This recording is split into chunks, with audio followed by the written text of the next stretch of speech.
Mga common mistakes kaya pumapalpak tayo mga magulang sa pagdidisiplina natin sa ating mga anak. Inconsistent.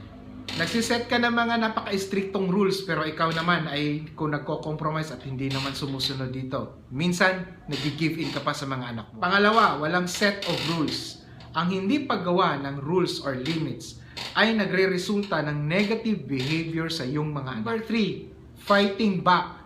Rumiresba ka sa pagpapakita ng galit mo sa iyong anak sa pamamagitan ng pagsigaw o kaya pagpapakita ng gesture sa kanya na sobra kang galit.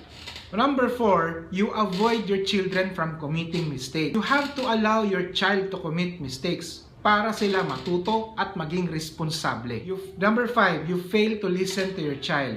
Mas gusto mo ikaw lang ang nagsasalita. Mas gusto mo yung opinion mo lang ang laging tama. Please follow my Facebook page and subscribe to my YouTube channel.